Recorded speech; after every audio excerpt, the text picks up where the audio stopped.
Hebris, definition. From the root hubris, it's when Israeli founders that watch Friends, Seinfeld, Curb land in New York thinking they've already been there, they know everything, and they're meeting their American buyer, and the script falls apart.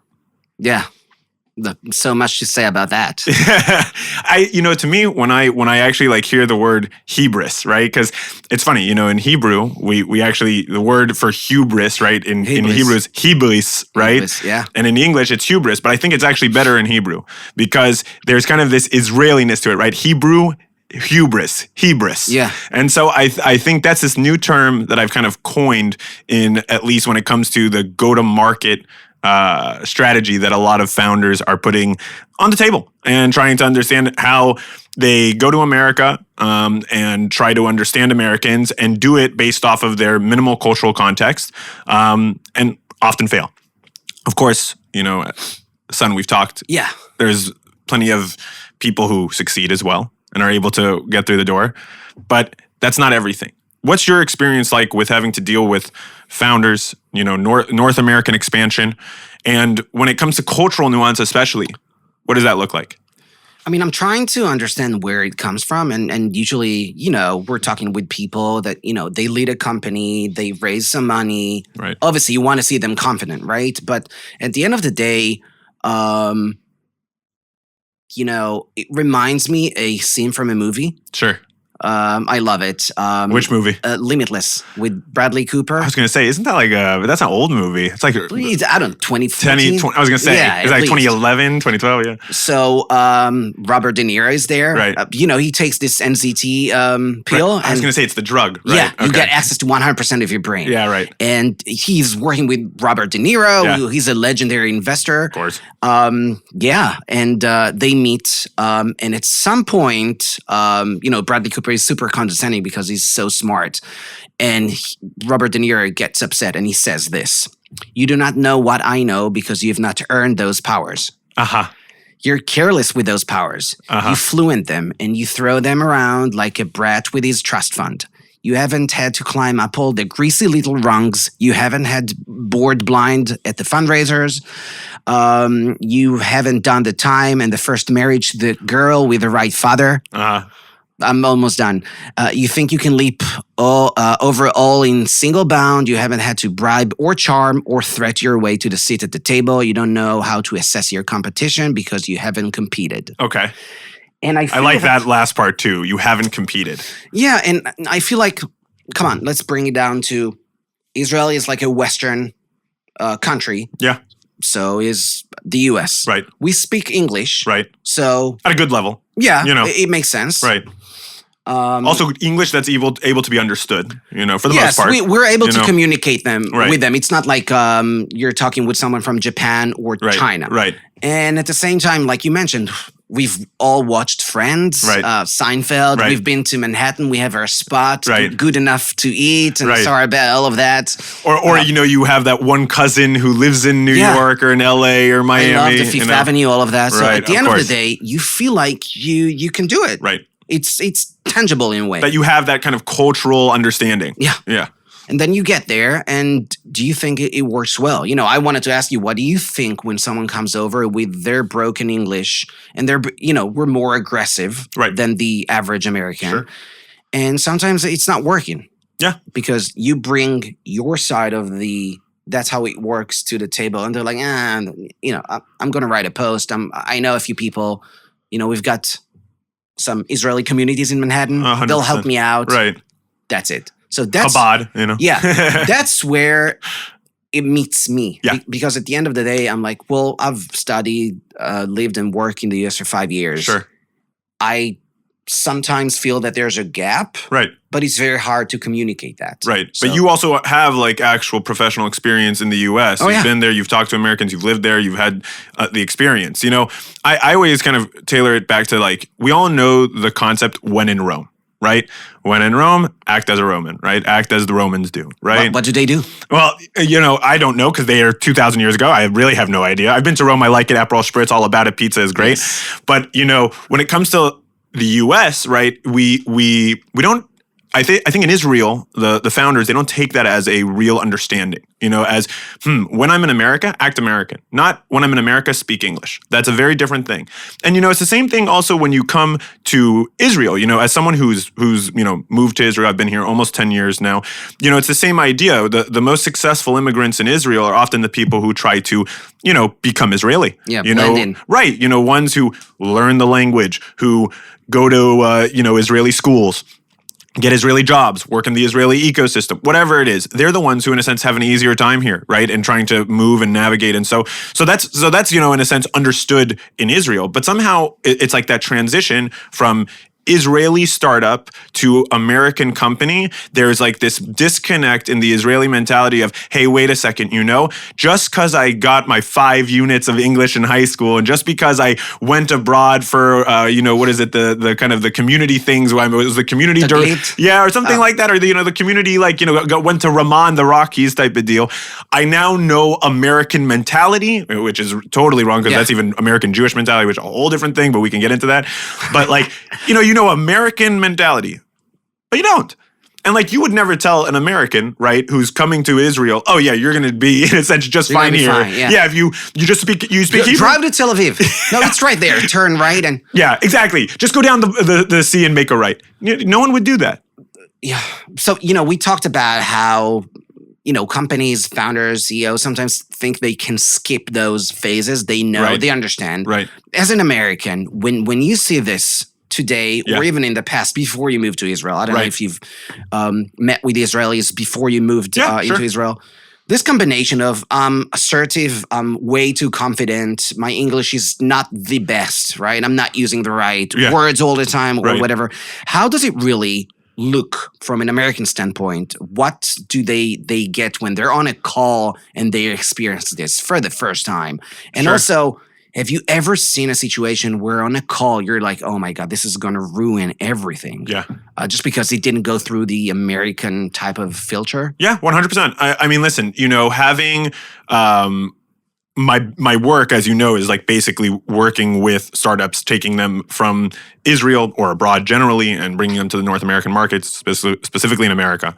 And one thing that I've always noticed is that, there's this concept of failing upwards, right? If you make a mistake, you move on, you go to the next step. But sometimes what I find is that when you're actually doing that with the US audience and these guys that you're bringing up, it's not a fail upwards. It's a true fail, close the door. Because once you've kind of gone to the American person, you've made your pitch and you've, in a sense, done it in the wrong way, or you said the wrong words, or you didn't really listen to what they wanted and in a sense were more pushy or more salesy than what they asked, the door's closed. They might smile. They might say thank you for your time, whatever. But that's not the indication that, hey, we're moving forward in business. And I have seen it, and it's painful to watch. Even just the other day. It's cringe. Listen, just the other day, I was on a call with an Israeli founder selling a cyber solution focused on a CISO call. I was there. I was watching the call because I had made the connection. Right. And I was horrified because I told the guy, listen, don't sell to the guy. This is your first time ever being in a room with him. He's interested in what you have because I've gotten him to this point, but now is the time for you to understand his needs, see if your solution really fits him, and then, if you can bring it to a demo next time, or bring it to the next call, or have him bring, his, in a sense, decision maker onto the call next time, whatever. And you talked about this beforehand? 100%, right? You have to set expectations, right? It's my connection. I've made the connection. I reached out to the person for them. They understand the goal, and so they get on the call. Within 10 minutes, there's a deck and a demo going on in front of me. And I'm, emailing, texting, WhatsApping the founder on the side. What are you doing? What are you doing? Stop doing that. Don't do this. And he just goes. And literally at the end of the call, the guy said, listen, this was not what I had signed up for at all. And I want to be very clear about that. And while I was able to kind of save the call, actually, because of my Americanness, to try to calm the situation down and be that cultural connector, we were able to at least end on a good note. But I mean, it was very negative.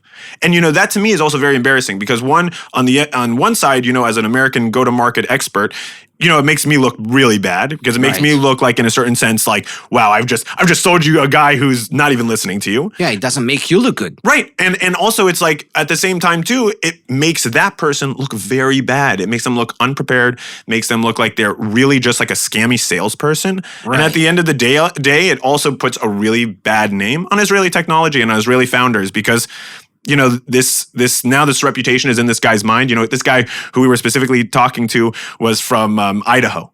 Idaho is the middle of America. Like, they don't deal with Israelis. Now you've just, in a sense, sorry to say it, but you screwed the pooch with this guy, and he's going to tell his friends about it. So what I'm hearing, actually, and this is for founders actually listening, is that not only you're supporting them, setting expectation, they don't listen, which is fine. You don't want to work with me. I'm here. I understand. That's fine. Right. But also the other side might feel ambushed. Right. Now they're going to tell their friends about it. It's not good for you. Right. So if a professional is telling you one thing on the call 10 minutes in. Yeah. Like if it was a sales call, that's a different story. Hey, go sell the guy. I'm there to, be there, maybe help with your English at that point. And hey, that's when a moment when English is good enough. Yeah. Truly it can be good enough. Because if you just know how to sell and you speak good English, you'll be able to do it. That maybe you don't need cultural fluency.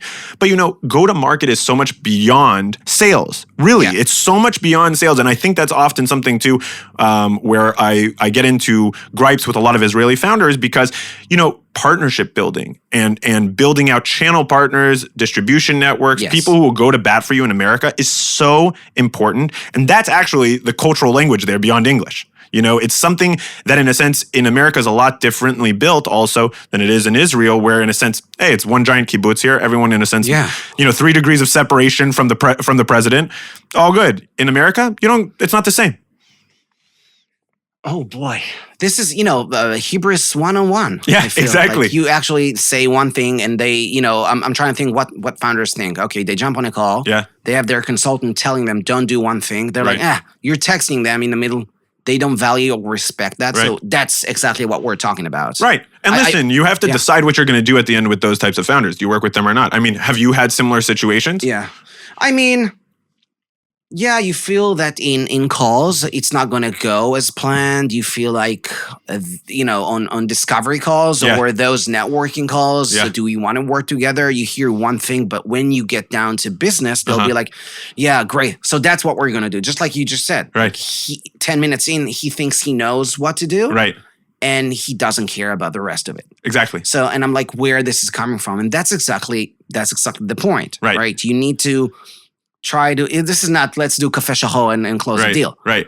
So I'm trying to think where this is coming from. And also what you mentioned, I've learned, I've lived and studied in Boston for 5 years. Right. 3 years ago, I was working in a company that was acquired by a company from the Midwest. Sure. And immediately I pick up the phone and call my sister-in-law in the U.S. She's she's an American. Right. She's culturally sensitive. Yeah. I was like, what do I do? Yeah. Give me, the tips and tell me how to talk Midwest. She's like, oh, Midwest, nice. Yeah. Oh, you will never know it. Yeah. They'll be nice. They'll give you, and we get there and we get hugs. And I was like, okay, that's new. I didn't get any hugging in Boston. Boston, no. Cold of course, cold East Coast, weather. different. New England. So even for me, I've stayed in the. You think I think I know the U.S.? It's not. Florida is completely different than Boston, Texas, West Coast. So we need to appreciate that. Not everything is Manhattan, right? You've got, of course, Westchester, Pittsfield, Massachusetts, Colorado, which 100%. We'll get to. So I mean, it's so big. Don't skip it and don't try to kind of think that. Oh, it's going to work. Right. What works in Israel, it's not going to fly in the U.S. It's 100%. Completely different. Well, it's even like, the call that I was telling you about, right? The call started, funnily enough, with the guy kind of talking about his time, moving between different states in the West. And he made some comments about how he doesn't go to the East Coast. And the founder, when we were on the call, I could see his face kind of glazing over because he didn't understand like the cultural nuances of that kind of element, which is like funny for me because I'm from Colorado, I'm from the West, I understand that. So I'm able to actually bond with them on that. And that's, I think, sometimes also a level here that you have to understand. Americans, they have their interests, they have their clubs, they have their associations, just like we do here. I was in 8200, I was in paratroopers. I love Maccabi. Right, I did Sabah or B'nai Akiva or whatever, right? That, everyone has it. But in America, it's just a different thing. Oh, I'm from the West. West Coast. Oh, I went to Harvard. Oh, my favorite team is the Broncos, right? Stuff like that. And that is a way where you actually can kind of break through to people and kind of move to that next stage, I remember that in business school. I remember people outside of the US, right? It was a very international class that I was in. Sure. People actually, I'm not a sports fan, I'm sorry. Yeah. But people actually started, reading more and learn about baseball, following what's going on, football. And I was like, how do you do it? It's not my thing. Right. You don't watch football. You're from Brazil. Right. Right. And it's like, dude, I do what I have to do. Right. Yeah. That's how it works. Yeah. At least one thing. Right. I mean, what if we want to give something to listeners? Yeah. Okay, founders listening to this, and we talked about don't skip. Yeah. If you can talk to an advisor, someone who knows the ground, who can give you some tips and tricks. Any thoughts? I mean, if I take it, to my approach, I would think that put your ego aside, right? Don't treat the U.S. like you're treating Israel. Treat it like a different planet. Yeah. Like it's China. Exactly. If you think you know English, you've seen Seinfeld, you've got your spot in Manhattan, it's not going to work well for you. I appreciate the, forwardness. Yes. Right. It's very assertive. Right. Be optimistic, but you need to listen. Right. That's kind of my 2 cents. Don't treat it like a foreign planet. What do you think? 100%. I think at the end of the day, you have to do your homework before going to America. And that is more than just understanding, where your audience is based. It's how to talk to the audience. It's how to localize for that audience. It's how to figure out what their exact pain points are, which are not necessarily the same pain points you may have found in Israel or other markets that are even similar. Right? Yeah. And I think that is what's key here. And, some people might say, oh, but that sounds like you're putting like America on a pedestal, like you know best. Well, it's kind of like, yeah, but like, wouldn't you say that to anyone who's coming to Israel? That you know best? You've been here. You learn it. Yeah. You know it. You have connections here. You have network. You've been successful here. It's the same idea. It's the same give and take. And I think that's the real thing. Kind of leave ego at the door and put your home and kind of put your foot through the door and say, hey, where's my homework? What do I know about these guys and how am I connecting with them? That's, I think, the most important thing when you're going to America because, that is at the end of the day, the best type of networking.